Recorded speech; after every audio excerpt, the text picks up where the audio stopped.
अस्सलामुअलैकुम नाज़रीन, नेओ प्लस के साथ मैं इस वक्त वफाकी उर्दू यूनिवर्सिटी अब्दुल हक कैंपस में मौजूद हूँ और यहाँ पर यूथ की बहुत बड़ी तादाद होती है जामियात में और ये मुल्क भी ज़्यादा यूथ रखने वाला मुल्क है। तो यूथ के पास हम आए हैं और उनसे जानेंगे कि बजट 2025-26 से क्या उनकी उम्मीदें थीं और कितनी पूरी हुई, क्या वाबस्तगी थी, अब क्या सोच रहे हैं। तालिब इल्म है, मसरूफ़ हैं इस वक्त। वैसे तालिब इल्म को मोस्टली मसरूफ़ ही होना चाहिए।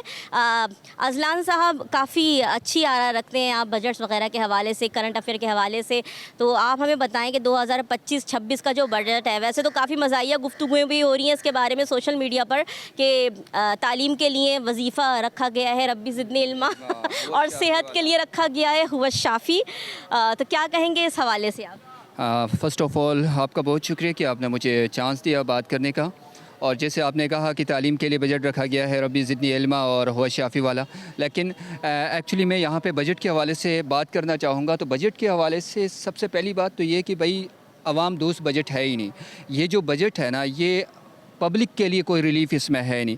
जो टोटल जो हजम था, सही आउटले जो था बजट का, वो 17.6 ट्रिलियंस है और इसमें से अगर आप 8% जो है यानी 8 ट्रिलियन आप प्रोविंशियल रखें और 8 वो जो ट्रिलियन जो है आप उनको दें, IMF वालों को दें, तो नीचे फेडरल के पास 1% बचता है। वो आवाम से मतलब वसूल करने की कोशिश करेंगे और टैरिफ वो लगाने जा रहे हैं, जैसे कि मिनरल वाटर के ऊपर लगाया गया है, चॉकलेट्स वगैरह के ऊपर लगाया है, इन तमाम गुड्स के ऊपर, यानी जिसमें आम बंदा इजीली एक्सेस कर सकता था, उन तमाम गुड्स के ऊपर टैरिफ लगाया जा रहा है।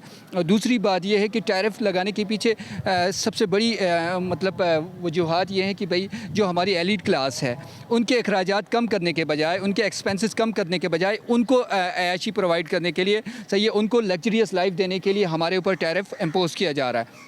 जैसे आपने देखा स्पीकर और उसके सेनेटर्स के मतलब अखराजात को, उनके एक्सपेंसेस को, मतलब जिनकी सैलरी 2.5 लाख रुपए थी उनको 600% बढ़ा के 13.5 लाख रुपए कर दी गई। जबकि ये जो टैरिफ लगा रहे हैं वो सैलरीड क्लास के ऊपर लगा रहे हैं, जिनकी सैलरी 25 से 30 हज़ार होती है। वो अगर बिजली का भी बिल पे करें, पानी का भी बिल पे करें, रेंट में भी रहते हैं, घर का भी किराया पे करें, तो उनके पास कुछ बचता ही नहीं है। तो यहाँ पे आवाम ये जो बजट है इसके बाद मुझे ऐसा लग रहा है इसके कॉन्सिक्वेंसेस ऐसे हो सकते हैं कि आवाम की तरफ जाएगी, सही है, क्योंकि वो बियर नहीं कर पाएंगे और इनके लिए ये अफोर्डेबल सिचुएशन ही नहीं होगी, तो फिर वो कोई ना कोई मतलब बुरा नतीजा आ सकता है।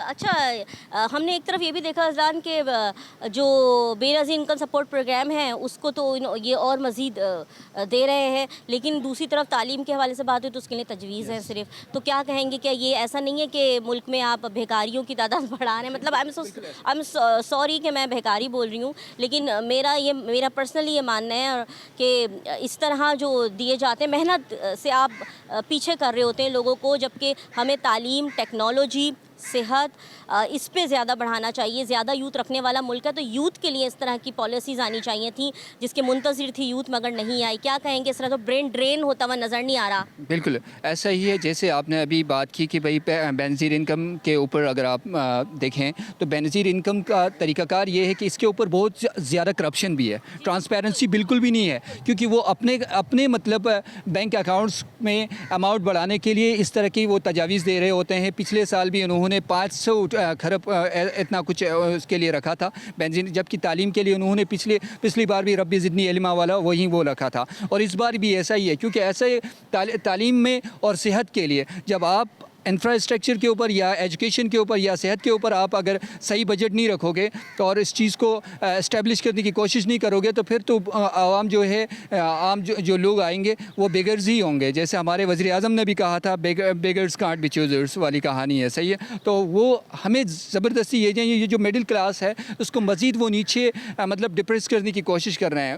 उनका रीज़न ये है कि कोई भी उठ के मतलब इनकी ये जो जागीरदाराना जो निज़ाम है इसके ख़िलाफ़ आवाज़ ना उठा सके या कोई आगे ना आ सके, और उनकी ये जो शाहाना जो ज़िंदगी है ये हमेशा से और आगे भी ऐसे ही कंटिन्यू रहे, इसीलिए ये आवाम को मतलब डिप्रेस करने की कोशिश कर रहे हैं। बहुत ज़बरदस्त गुफ्तगू हुई है और मज़ीद स्टूडेंट्स की तरफ आगे बढ़ते हैं। काफ़ी सारे स्टूडेंट्स यहाँ पर मौजूद थे, लेकिन वही माइंड सेट है कि चले गए हैं, सब बात करने को तैयार नहीं है, बात करने का दिल नहीं चाह रहा।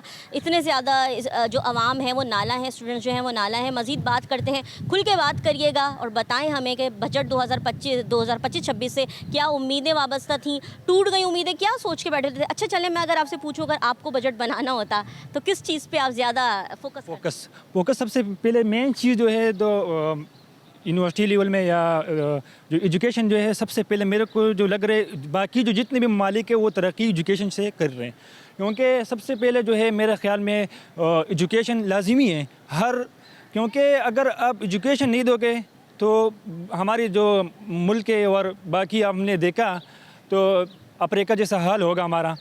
और आपने देखा कि जो बाकी ममालिक जहाँ पे एजुकेशन नहीं है तो वहाँ जो है जो सिस्टम है बिल्कुल बेकार है। और दूसरी बात की आप लोगों ने कि बजट जो सबसे पहले जो इन लोगों ने जो ज़्यादा जो 70% जो है वो दिफाई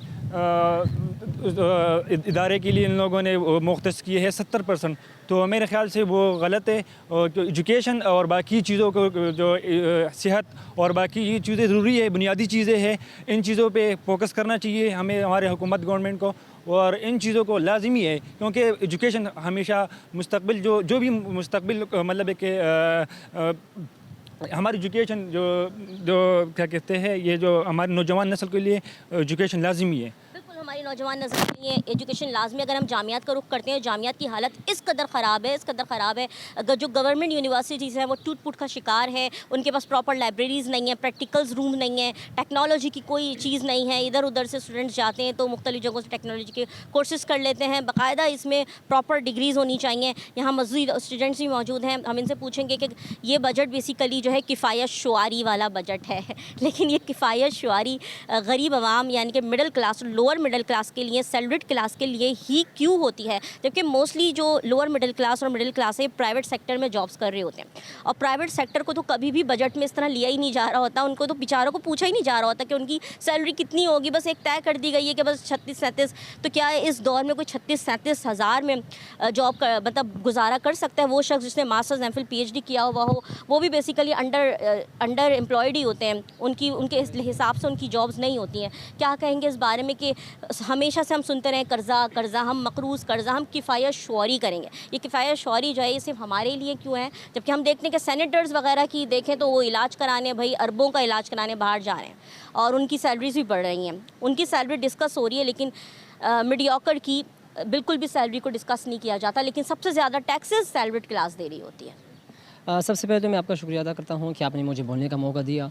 और जहाँ तक टैक्सेस की बात है, जहाँ तक बजट की बात है, अगर देखा जाए इसमें सिर्फ गरीब बंदा है जो मिडिल क्लास के रहने वाले लोग हैं, जिससे ताल्लुक़ रखते हैं, वही बीच में जो है ना पिस रहा है। अगर देखा जाए एक लफ्ज़ है कि औरों को नसीहत ख़ुद को फजीहत, तो इसका मतलब क्या है कि बजट ऐसे पास कर दी गई जो गरीब लोग हैं, जो मिडिल फैमिली से ताल्लुक़ रखने वाले लोग हैं, वो आपस में क्या हो रहे, आपस में पस रहे, तो उनके लिए आगे बढ़ने का कोई रास्ता नहीं है। और दूसरी बात यह है कि अगर आप बुनियादी चीज़ों पर जैसे कि मिनरल्स है, वाटर है और टॉफ़ीज़ है बच्चों के लिए, तो वो तो हर बंदे का ज़रूरत है। और पाकिस्तान की जो पॉपुलेशन है वो बढ़ रही है दिन ब दिन अगर देखा जाए, तो अगर ये पॉपुलेशन बढ़ रही और अखराजात भी बढ़ रहे, तो ये फ़ायदा किसको हो? गवर्नमेंट को हो।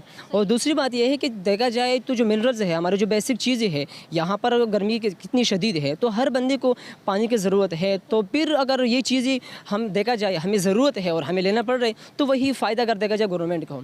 और लास्ट बात यह है कि अगर देखा जाए एजुकेशन के लिए क्या किया, हमारे पास फैसिलिटीज़ नहीं है। आपने एक हैंडसम जो बजट है वो पास नहीं किया, तो अब लाजिम बात है, so we will face the problems, we will face the troubles.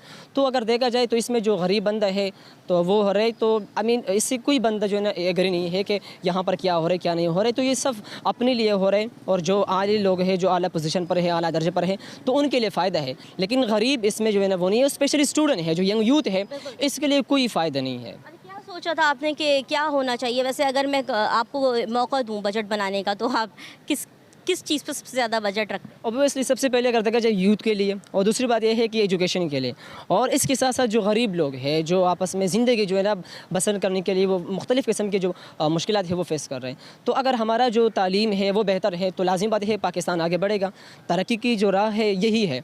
और दूसरी बात यह है कि जो गरीब तबका है वो जो है ना, अब हमने देखे हैं बहुत सारे जो स्टूडेंट्स होते हैं, जो लोग होते हैं, जो बच्चे होते हैं, वो तालीम हासिल नहीं कर सकते क्योंकि वो गरीब है। अगर हमने फैसिलिटीज़ उनके सामने रख दी तो लाजमी बात है वो आगे बढ़ेंगे और इसी तरह हमारा पाकिस्तान आगे बढ़ सकेगा। जी बिल्कुल, जब ज़्यादा यूथ रखने वाले मुल्क में यूथ के लिए ही ज़्यादा कुछ नहीं होगा तो इससे क्या होगा कि जो ब्रेन ड्रेन होता है वो शुरू हो जाता है, यानी कि एक ज़हीन तबका दूसरे ममालिक का रुख करने लगता है और आपके मुल्क में ज़हीन लोग, काबिल लोग नहीं बचते और इसके बड़े नुकसानात होते हैं। और मैं आपको बताऊं कि किफ़ायत शौरी की जो बात की जा रही है और कहा जा रहा है कि ये बजट किफ़ायत शौरी वाला बजट है, तो एक घर होता है और उसमें अगर सब किफ़ायत शौरी तय करते हैं तो फिर सब ही वो किफ़ायत शौरी अपनाते हैं। लेकिन हमारा मुल्क भी एक घर है, इसमें क्या होता है कि किफ़ायत शौरी सिर्फ़ और सिर्फ गरीब तबके के हिस्से में आती है और एलीट क्लास के हिस्से में जो आती है वो एक बेहतरीन लाइफ स्टाइल होता है। उनकी तनख्वाहें भी बढ़ जाती हैं, उनको सब कुछ फ्री में भी मैसर आता है, किसके?